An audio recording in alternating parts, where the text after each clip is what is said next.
intuitive response section, if you will. And so we're going to talk about those settings. So across the top here are kind of like this is your control panel. So these would be add-ons, which are new to the new Google Forms since the last time we had that. And there are some really cool add-ons for Google Forms. We'll cover some. But again, it's only one component. We're not able to dive like super deep in there to cover tons. Your theme. So that's the theme where we can have just like a plain color, and it'll get rid of these walking men or androgynous people, whatever you want to call them. Or you can click on the photo and you can change the theme here. Again, I'm not going to dive super deep into these formatting things. Play around. Like you can get a babbling brook. Did you see that? So they have some like animated ones, which is fun. So I'm doing an Explorer's Unit right now, so maybe this is cool. And so then the preview. So at any point you want to see how your form looks, or you want to take your form as a sample, you do that from the preview mode. So you're the editor, and then you preview your form, and that's how it's going to look for students. And you can also submit to see what it's going to look like. And we'll do that as we edit more. You get an edit pencil here, but it also tabs you out. So your editing version is here as well. So, and then your settings cog. So this is where some of those new features exist that matter to us right now. And one of which is this collect an email address. I highly recommend this. It means that students have to be signed into their Hilton Central School District account. And then you have some kind of controls, which is it's a quiz. I don't want them to be able to resubmit their quiz or their exit ticket. So I want their email address to be collected automatically. They can get a response receipt if you wanted that to happen. You don't necessarily need it. And then I want to limit it. And then you have some options. So students can see a summary of the charts. So based on the questions, they can see like the percentages of students that answered each one. And I'll show you what that summary looks like. But you can also check these things and then take the form and see what happens for you, because it'll do the same thing for you. So to play around with those, I'm going to use this as like more of a quiz function. And so I don't want them to see this yet because I have X number of periods in the day. And so I'll cover it as a whole class the following day together. So I'm going to uncheck that. Then under the presentation is how your form looks and feels for your students. So the show progress bar and then the shuffle question order. So if you're going to shuffle your questions, and then you can also shuffle, if you're doing multiple choice, you can also shuffle the choices within the multiple choice. If you're going to do that, do not number your questions or your choices. So leave it just like generic the way that Google Forms is, and that will give you the ability to kind of like randomize your assessments. If you're putting number 1 in there, number 2 in there, number 3 in there, then you absolutely cannot shuffle your questions or shuffle your answer order if that's the case. So that's just, keep that in mind, but you have the ability to do that. This show link to submit another response is grayed out because I checked that box that says limit to 1 response. If I uncheck that, when I come to presentation mode, I can check this. Okay, I don't want them to be able to submit another response, so I'm limiting it. And then this confirmation message is custom, right? So, and here's a way that you could kind of create like a form workflow or an engaging activity using Google Forms. They submit 1 form and it says, great job, click this link to move to the next clue. And you have a link to another form that has a new clue or a new task for them to complete to move through, maybe like a unit of, diving into inquiry and exploring how where we live affects people. So the first one could be on a person, and then they're jumping to another form or another area and completing that. So this confirmation message, you can absolutely have a URL in there to edit this. So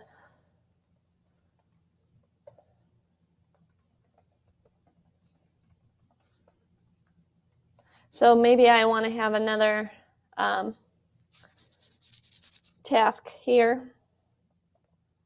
I'm just going to go back to forms, and I'm going to grab a URL from another form just to show you what that looks like. So if that's something that you were, I know I'm kind of bouncing all over, and we will dive into like application of these, but I'm just trying to show you kind of like all of these things in once, all of the features. If that's something that you were interested in, so I'm just going to use this Gilmore one. So if I wanted to send students to this form, I'd come here and get the send link, so the live link of this form. So if you click send,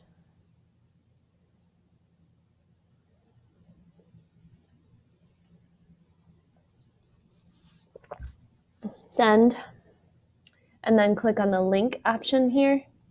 And I'm going to shorten up this URL. I'm going to get a Google. I can copy it. I just Control-C it as well. And then I can come here and boop, there's my link to my form. And I click save. I'm going to come back into settings just because I'm going to just show you, and then I'll show you what the confirmation message looks like. So we decided that's our confirmation message. And so then this new tab here, it's great. It still needs improvement, but it's super great. So give them feedback. Gives us the option to make it a quiz. And so if we want to make this a quiz, which means it's going to get graded for us, we can assign point values to question and then allow auto grading, which is pretty awesome. So the options for the quiz. Immediately release the grade after each submission means the students will get their grade as soon as they submit their form. It's very possible that you don't want them to do that if you're giving them the answer key, which you'd see here. Then maybe you want to choose later, and then you can actually release all the grades whenever it is that you choose. I recommend this one just in case, you never know. So I'm going to leave this one checked, and then you can see this respondents can see their missed questions. So what questions did they miss? What are the correct answers, and what are their point values? And they have like little questions here that shows each one of those, and then you hit save. Now, so the quiz feature is super awesome.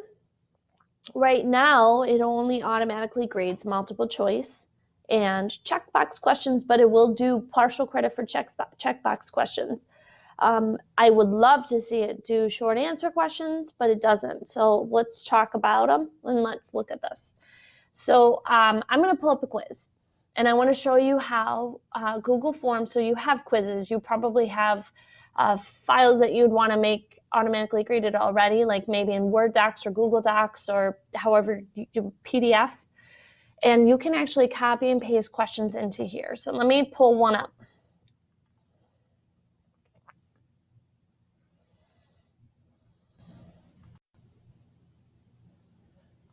Okay, so I've pulled up some docs. They're actually Word docs. Again, I know I told you this before, but I just want you to know I'm on my Chromebook, and so everything that I'm doing is all web-based right now. So all things that you or your students could do on just a web-based device. So I pulled up this study guide for the Explorers unit test.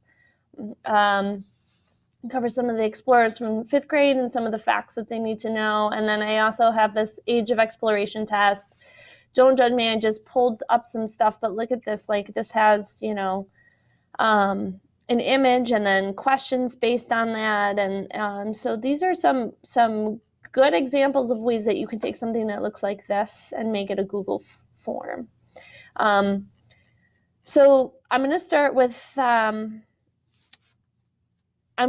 multiple choice question. So you have to do the question and then the answers separately. And this one, because the formatting is off. Do you see that? The formatting here in Portugal is like way over here. And it doesn't want to go over to the left because I have like this weird column view happening. So I'm going to copy the question.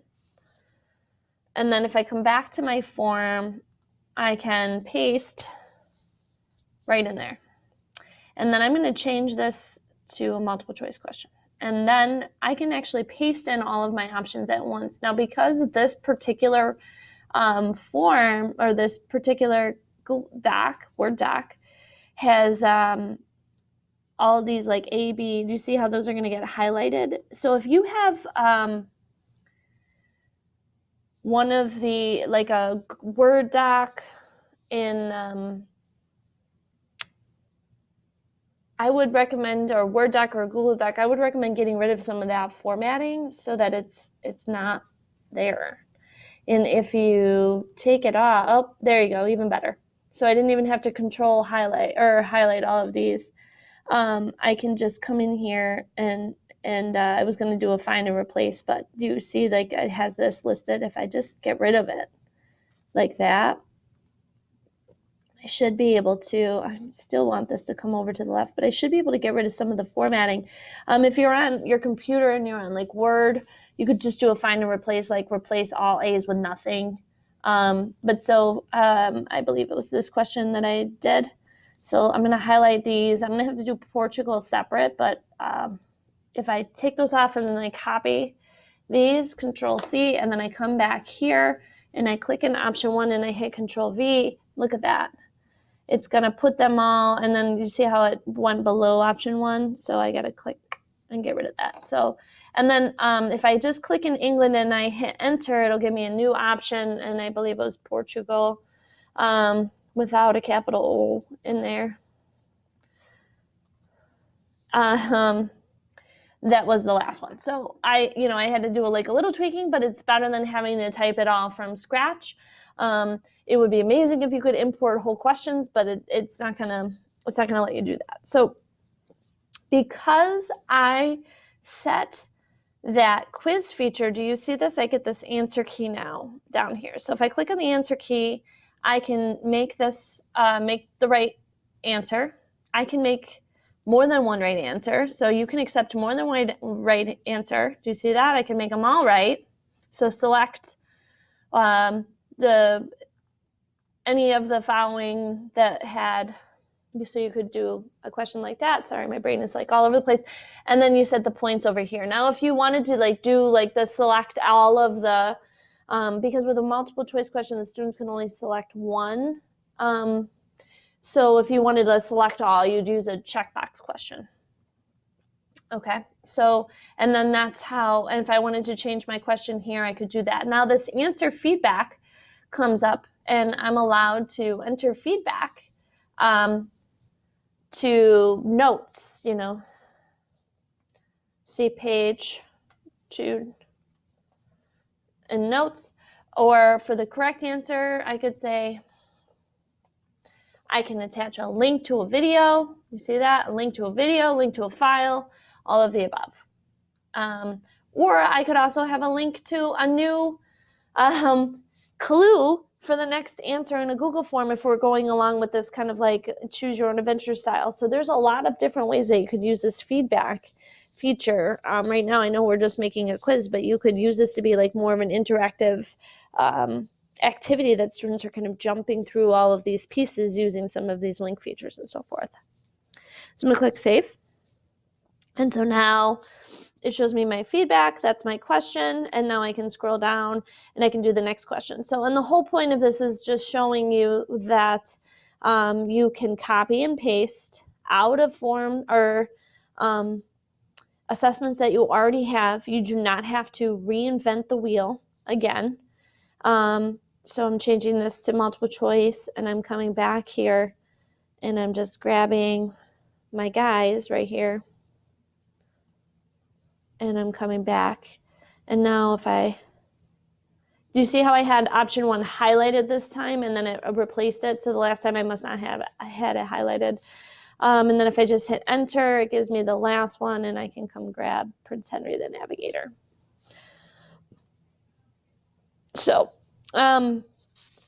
as you're making quizzes from scratch, formatting your quizzes from scratch to be a little bit more user-friendly, to be able to take those questions and make electronic quizzes so that you could quickly grade is a really great feature.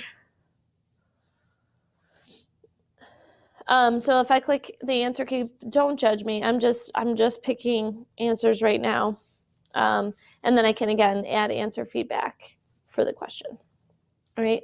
So that's how I can copy and paste from one. So I also pulled up this kind of fill in the blank kinds of questions here. So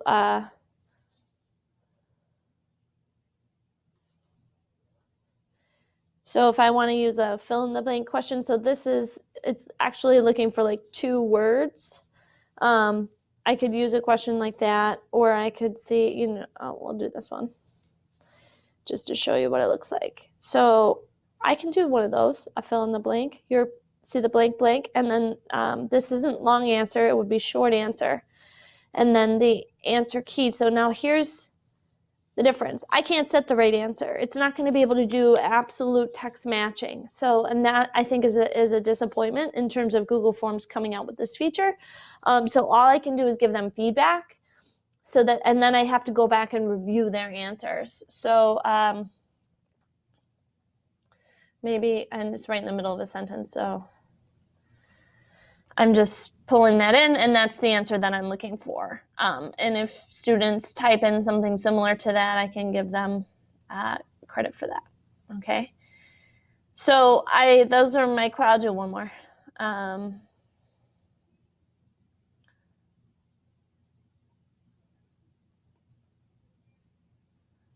Who do we want to do?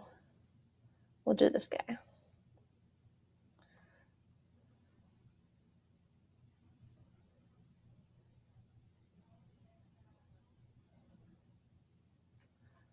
This is fun. So we'll do another one, and we'll just do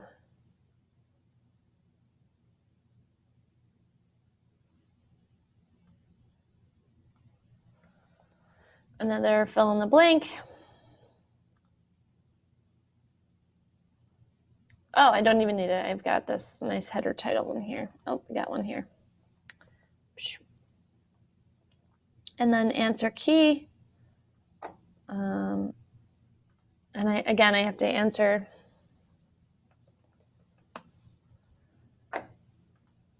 Again, don't judge me. I'm just putting in answers, and then I can edit the question. So do you see how I have this short answer responses, answer the following? So I want to, because I was showing you how to do the different sections, I want to drag that down beneath my little, or above it, and give these 2 points here. So now if I preview my form, this is what my quiz looks like so far. Get your name. Do you see this? It's automatically going to collect my email address and then the multiple choice. And because I don't have these numbered, I can shuffle my questions if I wanted to. And then and you see how that title makes a new section? And then we had a separate page, which is why we have this next button for page 2. So I can also click into this multiple choice question. We didn't talk about this. So if I say edit question, under a multiple choice question, I can shuffle the options. So if you want to shuffle the options, you could do that. And because I don't have numbers or letters that are identifying the choices here. This go to page section based on answer, something we're going to cover a little bit later, which is like an advanced feature where you can have students' answers dictate what comes next in the Google form, which is pretty awesome. So that's kind of like the assessment in the nutshell, and this is the second section. I'm going to actually delete this section. So to delete this, I'm going to click on here, and I'm just going to click on these 3 dots, and I'm going to say delete this section. Do you see this? I can merge it up with the above. So if I had things down here and I said I don't want a second section, I could just merge it, and it'll push it up here. Do you see that? But or I could just delete the section. So I'm going to delete this one too because I don't have anything going on here. And all I have is just a few multiple choice questions and a couple fill in the blank questions. So that is kind of like what's happening right now, very basic. And now I want to show you how the responses come in. So if I look at my form and I take my form, you could take it as test, you could take it as your actual self. I'm just guessing again.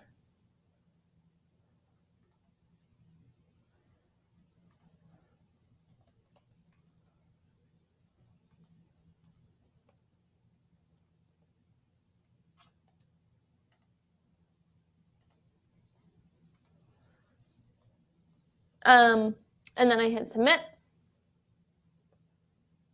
And now it says, great job, continue. Do you see this? So because I put that in there, I could now have a new section of my exam, and it pulls me up like that. It's pretty awesome. So you could kind of have like something to keep in mind when you're thinking about Google Forms. Did you notice how when I'm looking at this form, there's not a save button?